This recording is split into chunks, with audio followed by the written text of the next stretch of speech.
और ईरान समर्थित हिजबुल्लाह में सीधे जंग छिड़ती दिख रही है। इजराइल और लेबनान आमने सामने आ चुके हैं। हिजबुल्लाह के ठिकानों पर इजराइल ने एयर स्ट्राइक की है। इसे इजराइल का हिजबुल्लाह पर अब तक का सबसे बड़ा हमला माना जा रहा है। हफ्ते भर पहले लेबनान में पेजर वॉकी टॉकी ब्लास्ट से दहशत फैली और उसके तुरंत बाद अब इजराइल ने फाइटर जेट से लेबनान में मिसाइल बम अटैक करके हिजबुल्लाह को तगड़ा झटका दिया है। हिजबुल्लाह ने भी इजराइल पर घातक पलटवार किया। हिजबुल्लाह ने कहा है कि उसने फदी श्रृंखला के रॉकेटों से इजराइल में 60 किलोमीटर अंदर एक विस्फोटक फैक्ट्री समेत कई इजरायली सैन्य ठिकानों पर हमला किया।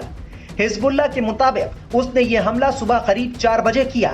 इस दौरान इजराइल की विस्फोटक फैक्ट्री और मेगिद्दो हवाई क्षेत्र पर रात भर में अलग अलग 3 बार हमला हुआ।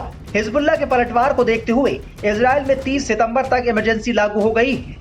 उधर अमेरिका ने लेबनान में इजराइल और हिजबुल्लाह के बीच बढ़ती हिंसा को देखते हुए मध्य पूर्व में और ज्यादा सैनिकों को भेजने का ऐलान किया है।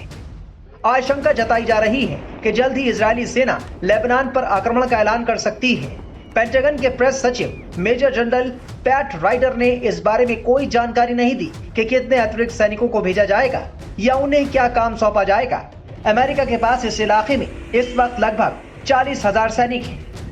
मेजर जनरल पैट राइडर ने कहा है कि मध्य पूर्व में बढ़ते तनाव के मद्देनजर और अत्यधिक सावधानी के चलते हम इस क्षेत्र में पहले से मौजूद अपने सैन्य बलों को बढ़ाने के लिए कुछ अतिरिक्त अमेरिकी सैन्य कर्मियों को आगे भेज रहे हैं। बता दें कि इजराइल ने लेबनान में हिजबुल्लाह के 1600 टारगेट को निशाना बनाया है और इन्हें पूरी तरह नेस्तनाबूद कर दिया। रात भर लेबनान में बम गिराए गए। हमलों में अब तक करीब 500 मौतें होने की खबर है। इजराइल ने चेतावनी दी कि हिजबुल्लाह के खिलाफ तेजी से हमले किए जाएंगे। ऐसे में लेबनानी नागरिकों को उन क्षेत्रों को खाली करने के लिए कहा गया जहां हिजबुल्लाह के हथियार छिपाने की आशंका है।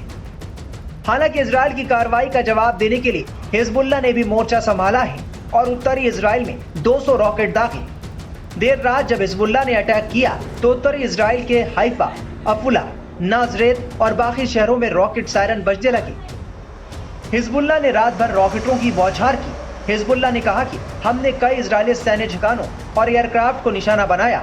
इजरायली डिफेंस फोर्स ने कहा कि अधिकांश रॉकेटों को हमारे आयरन डोम डिफेंस सिस्टम ने रोक दिया और किसी के हताहत होने या नुकसान की खबर नहीं है।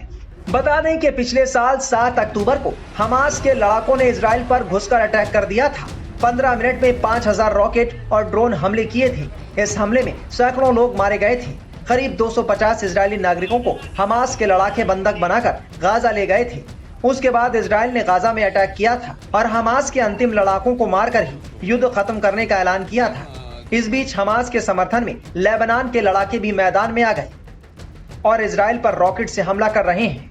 इधर सोमवार 23 सितंबर को लेबनान में 2006 के बाद पहली बार संघर्ष का सबसे घातक दिन देखा गया। इजरायली हमलों में करीब 500 लोग मारे गए। इनमें 35 बच्चे और 58 महिलाएं शामिल हैं। करीब 1700 लोग इस हमले में घायल हुए हैं। लेबनानी अधिकारियों ने बताया कि 2006 के इजराइल हिजबुल्लाह युद्ध के बाद से यह सबसे घातक हमला है।